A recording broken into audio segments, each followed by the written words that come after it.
we follow immediately to the panel one. It was a very exciting, speech where we talked about everything we are for, and your ideas are still a hope for us, and we keep on doing and working on that hope. So now in this panel that is named the ELPIS Experience from its beginning until today, we'll have first an intervention by Professor Bernd Oppermann, and then another one from Professor Klaas Friedrich Germermann. And I immediately give the floor to the former coordinator of the ELPIS group, Professor Bernd Oppermann. My dear friend Bernd, you have the floor. Thank you, Professor Waschko. Can you hear me? Is that okay with the audio? Yeah. Wonderful. Well, I was supposed to talk about the ELPIS experience, which is of course a problem because I can talk about my experience if you regard the same subject. There are of course very different views about it. Concerning ELPIS, I'm glad that Professor Fenge has published an article in the latest, the 5th volume of the International Legal Studies, where he commented on the ambivalent character of the philosophical category hope, or ELPIS, related to our acronym and to our network, of course, thereby circumscribing the aim of the network. Brevis et circumscripta quaedam explicatio, so to say. So I don't need to do that now to get to that category. In order to get down to the ground again, the main purpose for the ELPIS network, founded by Professor Fenge and his colleagues in the 1980s, as he just pointed out, was the provision of bilateral and multilateral research and exchange facilities for law students and law teachers in order to prepare a new generation of jurists for European and international professional practice. Faculties of law almost of all EU member states joined to form the University Cooperation ELPIS. This is still true to at least a large extent. The organization in its different life cycles was founded by the EU Commission, by the EU support schemes of Erasmus, Erasmus Mundus, and indirectly by some others like EUN or Tempus. ELPIS, however, survived, even as its main source of financing diminished. Today, its existence is based primarily on the cooperation of its publicly financed members and their readiness to support it, due to its character as a goodwill network, as it was designed by our dear friend Hilmar Fenge from the very beginning. The activities of ELPIS include the organization of independent elements of European legal training, organizational interaction, and a joint European research projects, a number of projects. I had the pleasure to chair the network and its financing for 18 years, pushed incidentally to that part-time job by Professor Fenge again, just as if there would not be enough to do regarding the regular devotion of a German law professor. You all know, dear friends, that I might have been pushed into that position, though came to like it. Maybe I even came to love it in a period of resistance, national egoism, and jealousy. Yet, and more fundamental, the main purpose of the ELPIS network was to help creating a European sphere of higher education. The experiences of national borders, real borders, as well as intellectual fences were to overcome in an aftermath of the war, a post-war experience. Professor Fenge must be mentioned again because my generation had no such experiences. Indeed, he created ELPIS for such high-reaching goals in the course of the 1980 decade. As I learned, other experiences as support for our dear Greek colleagues suffering under a military junta constituted a source of motivation too. Professor Fenge and some colleagues in Greece, France, and Benelux states managed to constitute successfully the first generation of ELPIS activities, so to say, supported by the very first EU Erasmus program. What has brought our institutions and predecessors together was a common European project, more than the old MLE master program only, in order to re-establish European space for higher education, even for the law faculties, which, beyond common Roman law tradition, of course, were subject of many regional influences. While for the founding generation, the post-war motivation was additionally virulent, as just explained. To conserve and spread such common European goods, we did employ several EU schemes, thereby not excluding non-EU members as Norway, Turkey, Russia, or Switzerland. During my time as chairman, I think the utmost surprising event was, as I was in Brussels once, I had to go very often to Brussels, to the Commission at the beginning and later on to such a suspect agency. And they opened to me, well, it's very nice what you have, this network of European law faculties, but you know the word Erasmus Mundus, that means you need to spread a little bit all over the world and not only stay inside Europe. So we had to open, and this was pushed by the European Union, we had to open a network, a worldwide network, to expand our network to other parts of the earth, like to Vietnam, as it was mentioned yesterday, or to Hanoi. Other partners brought us relationships to China, to specific universities there, like Tongji and Shaotong. To Thailand, of course, the Portuguese connections to Brazil, and so on and so on. I don't want to list that up now, but that was in my eye one very challenging thing, and to report about all that to the Commission, so that took quite a time, but it was a valuable time. Okay, regarded from this point of reference, now 18 years of ELPIS presidency are the second generation of ELPIS, as I mentioned before, Professor Fenge constituting the first generation. A notion I should not comment further now.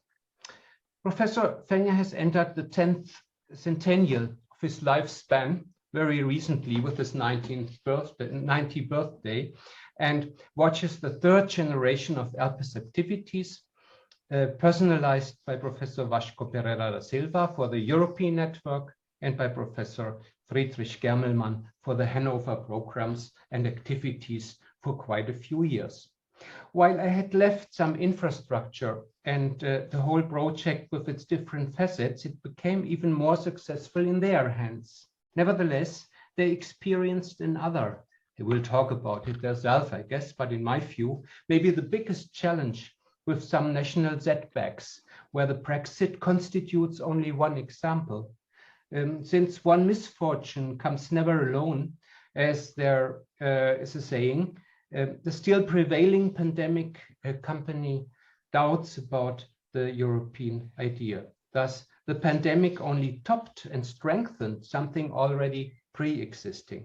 Ergo, our successors have to master the most difficult job at present concerning such a European network and the European idea.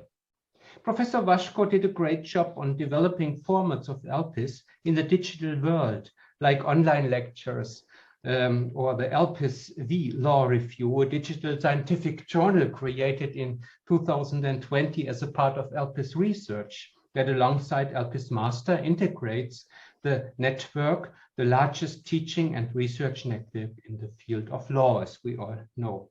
Also, other sources of financing were developed by him, especially concerning the exchange of teachers and students.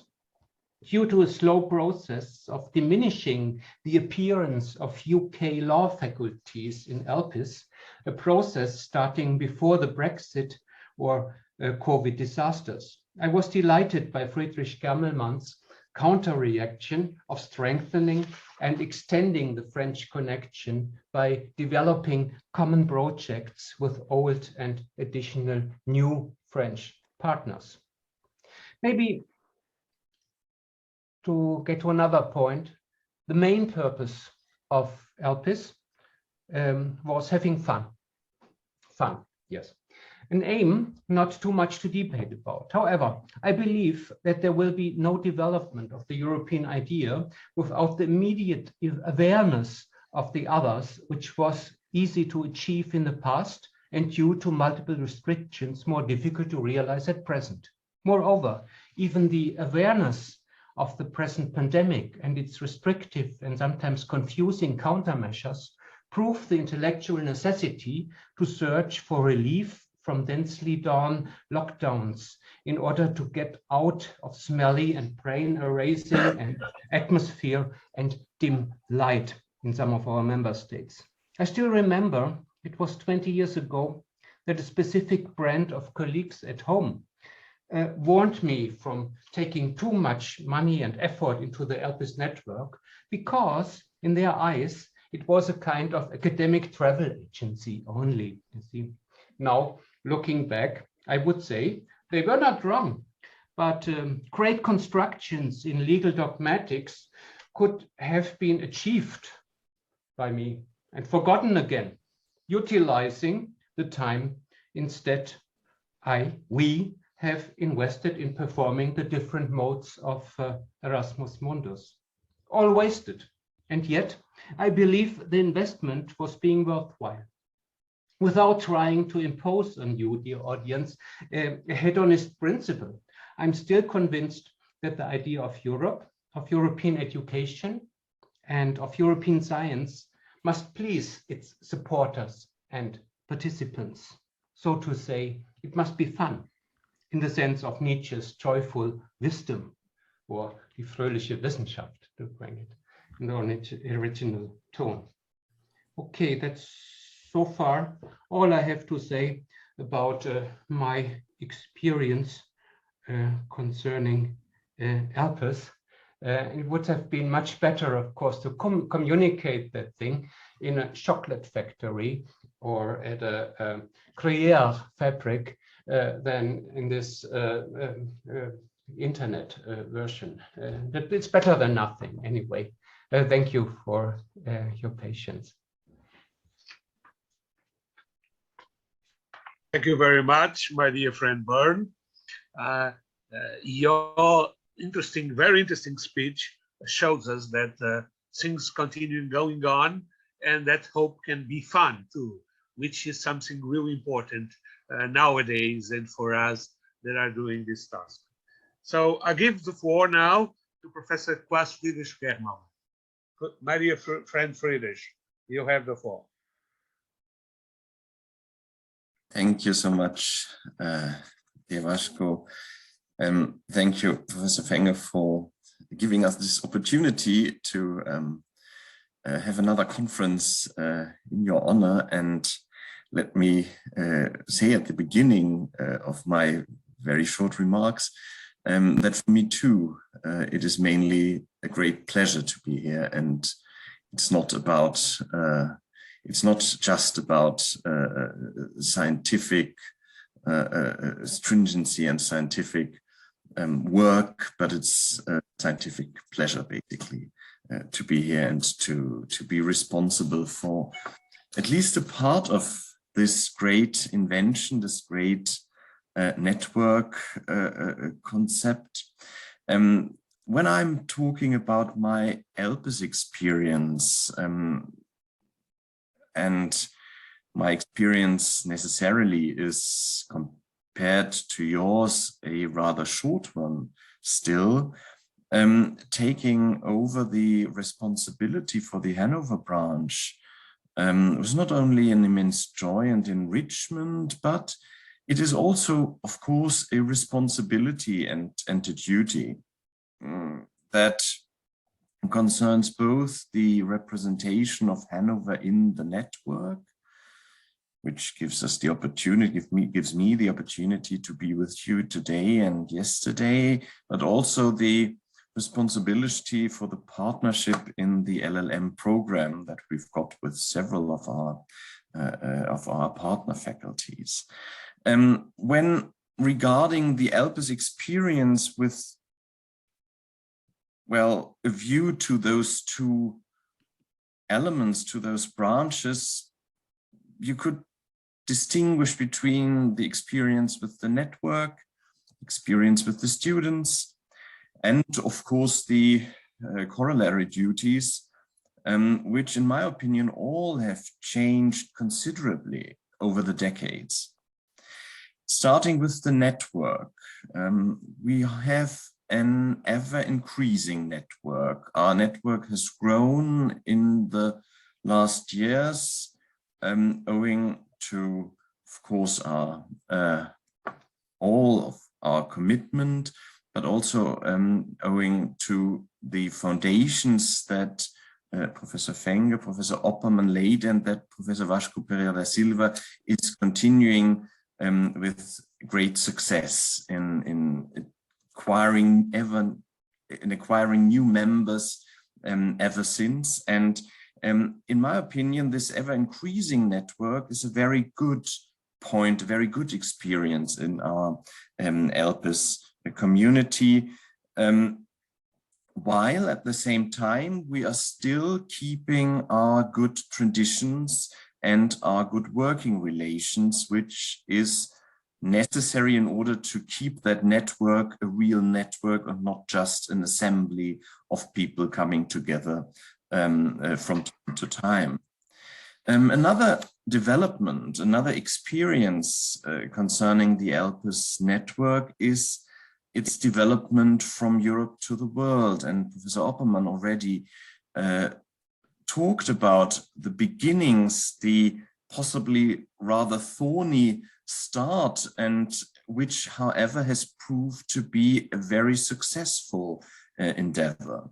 We are enhancing our international exchange with partners from all over the world, while not neglecting the domestic peculiarities and while keeping our roots in comparative law and in the comparative perspective of different legal orders. We are not just talking about international concepts that might appear, well, interesting as well, but we have constantly kept our view on domestic law, on comparing domestic legal orders, thereby keeping this network rooted in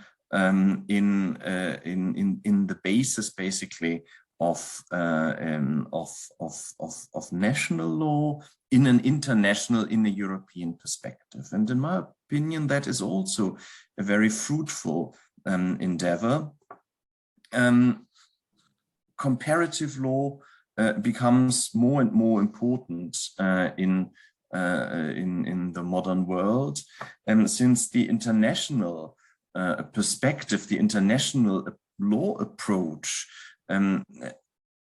is showing some difficulties at the moment if we have a look at international relations and international treaty making. Comparative law, however, gives us the opportunity to understand each other better and to work on this basis. And in my opinion, it is an extremely fruitful part of our research. Then another experience concerns, obviously, the new technological facilities, which allow for new ways of cooperation and teaching, while at the same time keeping up the ideal of an exchange in person, of traveling to different countries, and of face-to-face teaching. Traveling has always been a means of acquiring knowledge, and that is true even today, even with our new modern technologies which make things much easier in certain respects, they will, however, never completely replace traveling and meeting in person. And therefore, I'm looking very much forward to being able to come again to meetings in person. Finally, concerning the network, Professor Oppermann has already mentioned it. We have talked about it yesterday in more detail. The new branches that have been added to the ELPIS network, notably the ELPIS research branch, while at the same time keeping up the traditional exchange of students and of professors as the core of our network. So we have something enriching the network, which at the same time, however, doesn't change its core nature. Concerning the students, of course, we've got different experiences here in our group, but I think some experiences might be rather similar. The student population has considerably changed, in my opinion, and even before the pandemic has become much more diverse in their legal backgrounds and in their job plans, which is challenging, especially in the master program. We have to deal with students that do not have a European background or even a Western background, but come from completely different legal orders in the world, which is thrilling, which is enriching, but which is in a way challenging, because we have to meet their expectancies, we have to meet their possibilities, their capacities in our teaching. Then we've got the question of languages, which is, in my opinion, related to that issue, to this diversity. Of course, we are still following the ideal of learning and commanding several languages. The European Commission's ideal is 2 languages plus the one which is your mother tongue. However, we are dealing with students nowadays that have mother tongues from all over the world, and therefore it's not, basically it's not easy sometimes to find a common ground if, for example, the classic languages of the network, like English, like French, are not languages which the students easily command. And finally, let me just have a short look at a perspective of our network. We have, of course, a very solid ground in undergraduate and graduate education. However, we've been discussing now and again the paths possibly within the network concerning doctoral students, related possibly to the ELPIS research branch. So the network and its offer to students in the world is still developing, which in my opinion is a good thing, because something which is developing, is thriving, is living, is going on. Finally, in this part, a short look at the working environment in the universities, which has changed significantly, not only owing to the Bologna process, something which in my opinion was not an issue when the network was founded, but which came later on and which gave us quite a lot of work to do. An increasing amount of administrative tasks, including drafting regulations, including evaluation of programs and courses, an increasing workload for the students as well, because things have become difficult, and even with the modern technologies, things have become more administratively challenging, in my opinion, making it more difficult for some students to go abroad, to find their courses, to study, basically to do the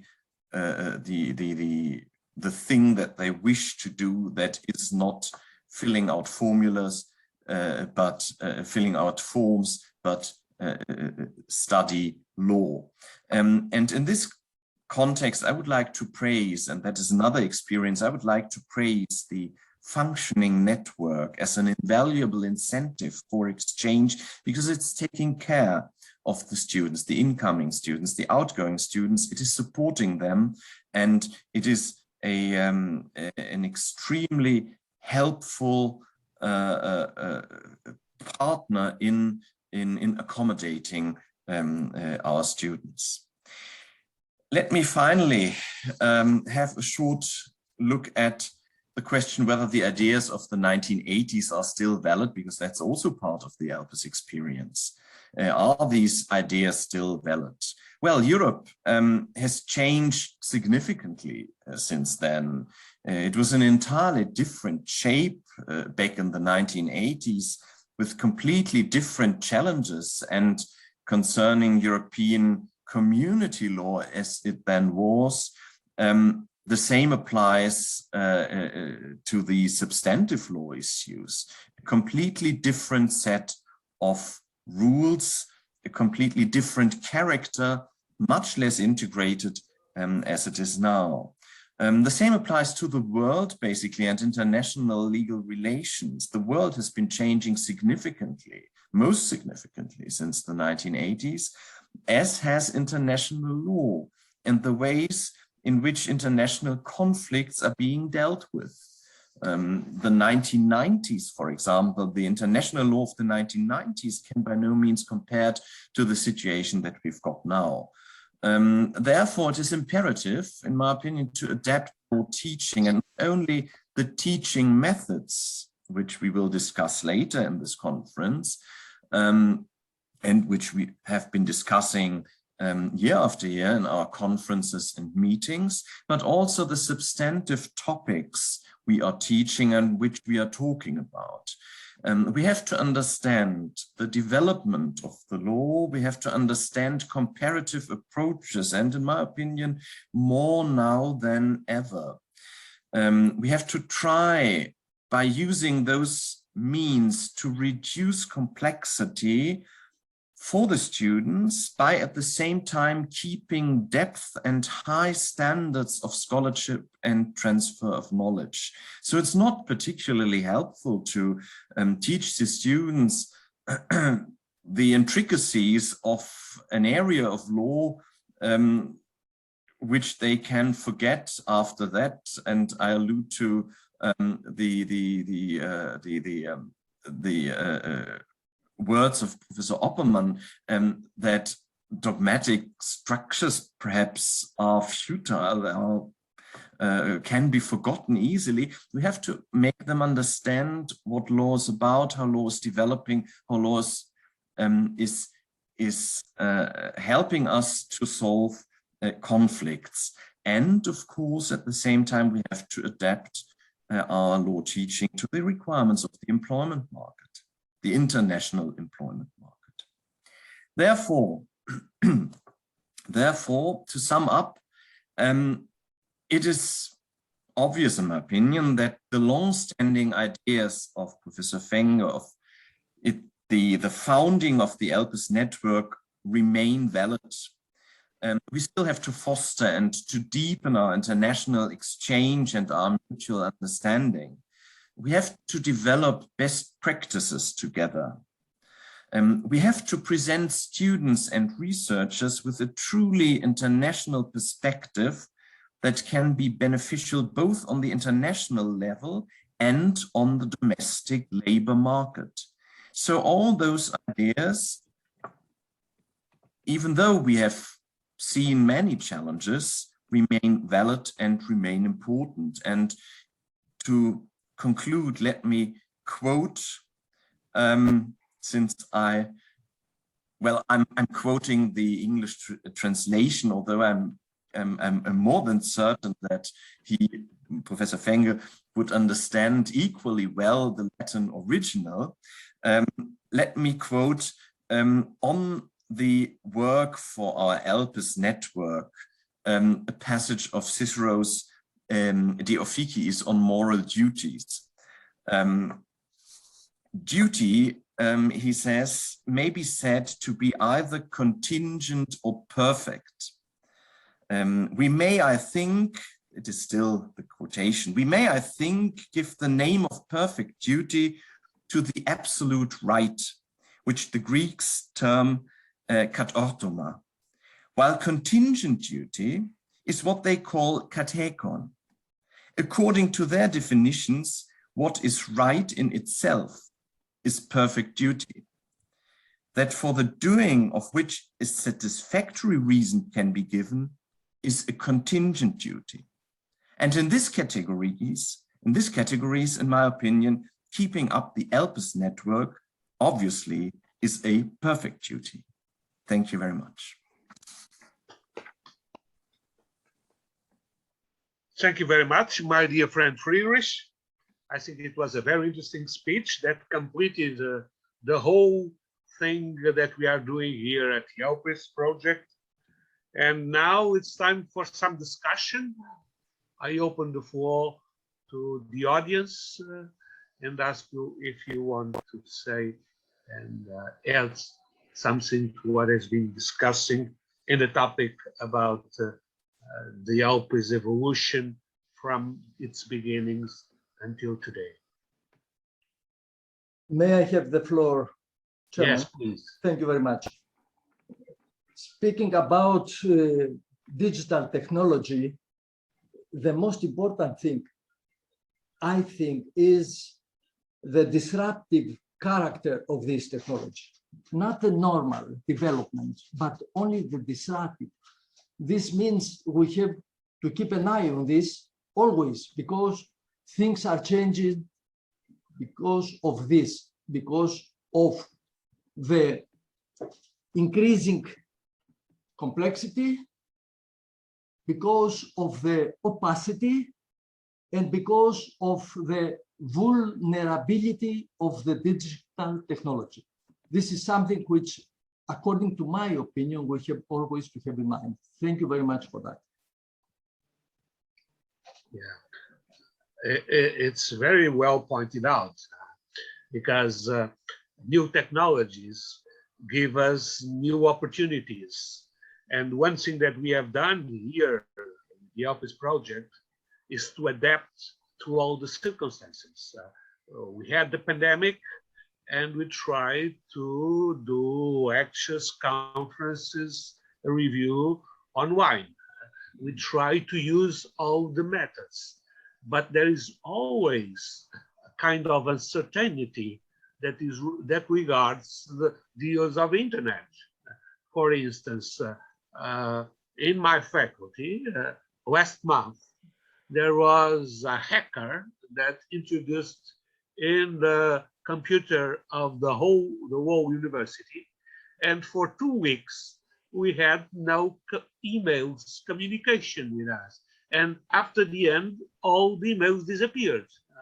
So it was indeed something that nobody was expecting, that now has obliged us to find new tools in order to avoid this kind of attacks, but also show us that the things are ephemeral and things only have a duration that is not for the eternity. So we have to deal with it. And that's something that you were pointing very well, because there is a certain uncertainty that is related with the work of the internet and these tools that we as lawyers, we are not specialists in using it. We always have problems that nobody else has. well, my daughter always laughing about the problems I have, and I need to ask her intervention because I could not solve them themselves. Even now that she is out of home in Berlin, I use my internet means to say, well, I have a problem with my computer. Please help me. And she does it, even in a long distance. So we are not able to have the best use of them, but nevertheless, we are flexible and we try to adapt. And that's something that we have done from the beginning in our network. We adapt to all the situations. And we keep doing the things as we used to, and we are trying to do new things. So I believe the key word is, for one hand, tradition, for the other hand, innovation. And we try to combine these two things the best way we can. But I would like to hear more interventions in this discussion. Professor Vasco? Yeah. May I? Andre. Yes, Yes, please, Dimitra. May I give you the perspective of an ELPIS student, because I was an ELPIS student. Most of you were professors at the ELPIS network, but I was an ELPIS student, and I don't know if everybody knows me. I started my legal education at the University of Thessaloniki in Greece, and I saw Professor Falzi is also participating in this conference. We can't see her. In the middle of my studies, she recommended me to go to Hanover and take part in this ELPIS network. It was in the year 1995, where I participated in the lecture of Europäische Rechtspraxis, and I met Professor Hilmar Fenge and Professor Oppermann. And at their lecture, the first time I heard about international law, and Professor Oppermann introduced me to the International Convention of Sales of Goods, the UN convention. And later on, I had the opportunity to write my PhD at Professor Hilmar Fenge. And actually, I was also in Portugal with the ELPIS network, because I had the opportunity to participate in the summer academy. So this was also an opportunity within the ELPIS network.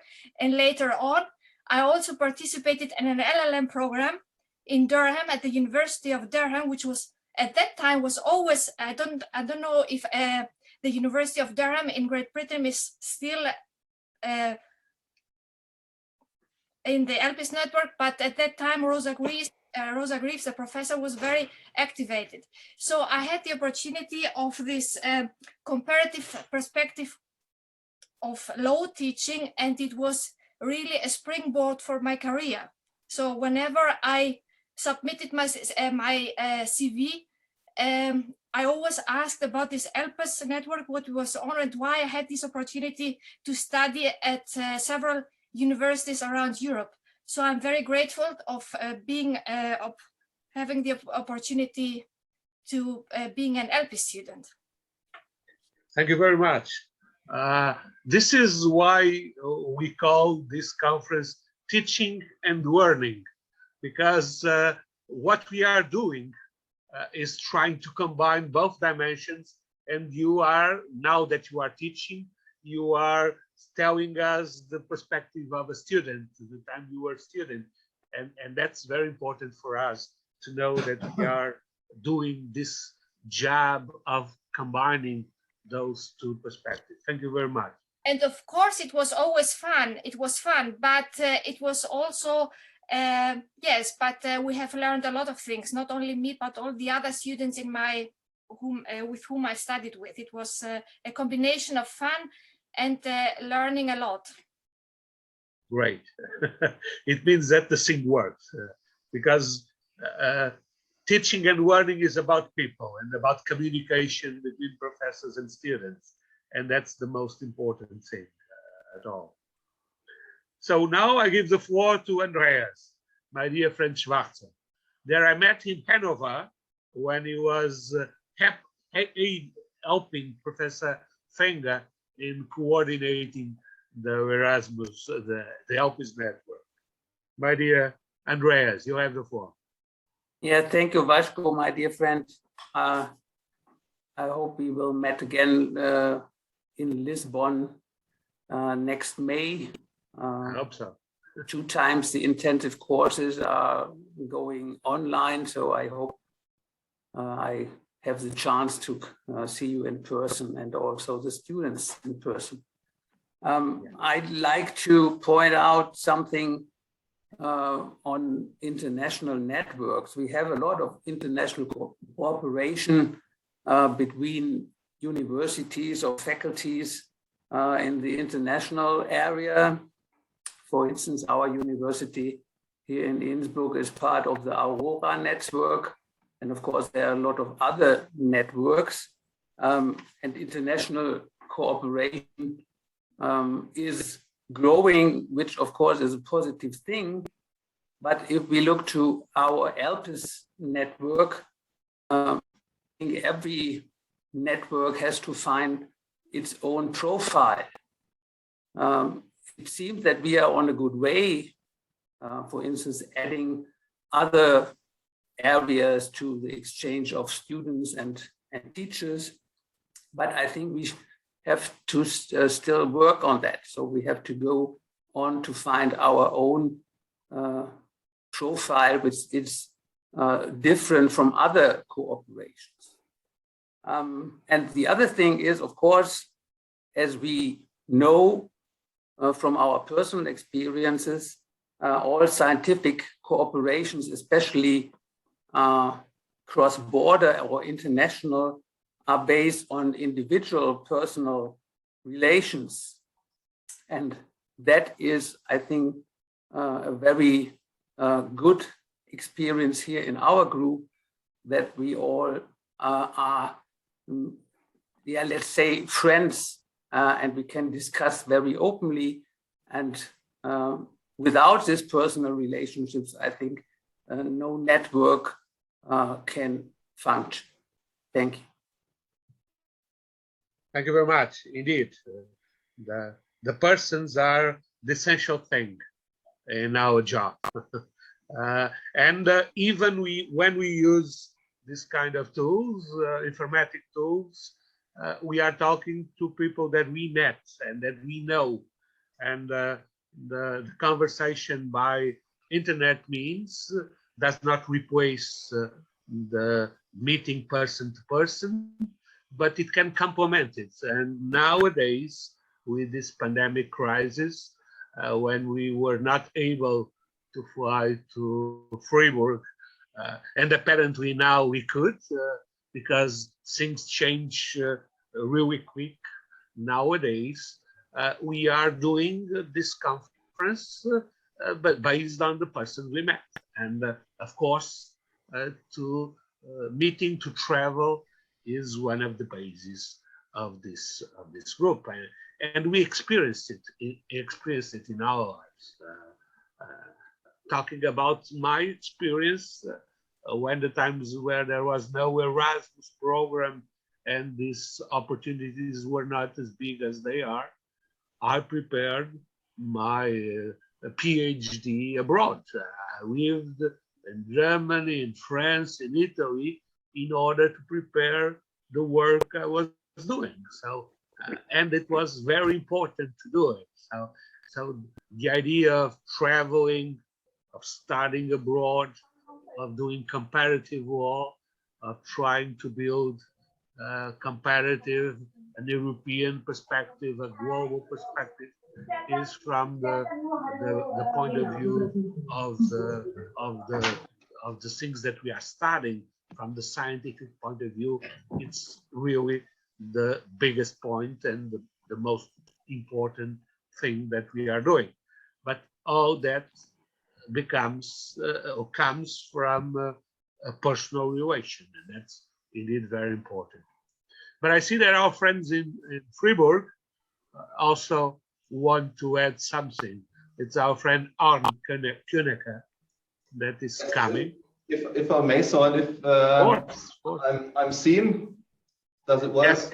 Yeah. So this part of the conference is called the ELPIS Experience, and let me also add one part which is the core of my ELPIS experience, because when we meet, we always talk about the ELPIS family. And this is really something special about our network in the world of networks, our networks. And the familiar factor is something, the personal relations, if I can talk about my own experience, when about nearly 10 years ago, I was invited to present my Turkish university at that time to become a member of the ELPIS family. And the first impression was, oh my God, this professor who is the founder of the network is somebody I've seen before, but I couldn't really remember on which occasion I met and saw Professor Fenge. And then after having made my presentation to become a member with my Turkish university in this ELPIS network, it came into my mind, this was the professor who examined me in my first state exam when I was studying at Göttingen University, and I had to go to Hanover to get this oral examination. And Professor Fenge was the professor who was taking the exam in civil law. So that was some connection already made, but the further steps were really very enriching for me, because I had so many opportunities to get personal connections. And within the past years, I had many opportunities to meet some of the distinguished colleagues here of our family, not just when we met on the official daily or annual meetings, but especially cooperating by means of teaching exchange or developing common programs, common projects together. And this is really a very enriching experience for me, and I'm very grateful for the founder to have this idea to found this ELPIS network, which became a family. And I'm also grateful for all the colleagues enriching this academic life with this personal factor. Thank you very much. Thank you very much, my dear Arndt. And indeed, it's important, this connection. And I believe that in the ELPIS, we have also another rule, is not to lose anyone. We try to keep everyone that has been connected with us in the past, and we want him to be connected with us in the future. And by the way, that's what happened with you. At the time, you were representative from a Turkish university, but we never wanted to lose you. And after that, you became individually a member of our ELPIS community. So this idea of contacts with colleagues that become friends and enrich our program and enriches our network. So thank you very much. You are a living example of a connection that you want to keep on, no matter if you have any institutional connection with us or not. You are a member of the ELPIS network and of the ELPIS family. That's something that is interesting. And we've done that with most of the people, with lots of people. Bern was the former dean, former coordinator, but he still comes to our meetings. He is no longer the representative, he has no longer a task, but we want to have him here. Sylvia Brunet from Rouen keeps working with us, and she's no longer the representative. We want to have these people that has connections with us, and we want to keep them part of the program. And now with newcomers, with the Americans and the colleagues from Brazil, from India, from Pune, and all of them, we want to have them connected to our experience of ELPIS. That's something that is really very important. I ask if there is any more intervention. Professor Fenge, you have the floor.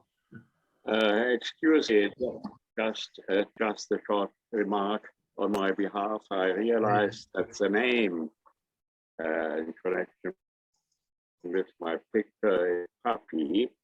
That was done by one of my daughters who had a special conference with me, and they call me puppy. Therefore, excuse me, that's the name. It's still. But we love it, Hilmar, we love it. We love it. It's accurate on this occasion. It's wonderful. Indeed, indeed. And that gives us this sense of family that we were talking before. You are a kind of puppy, so of the group, so it's great. That's not the meaning.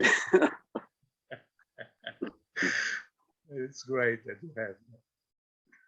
Okay, more interventions.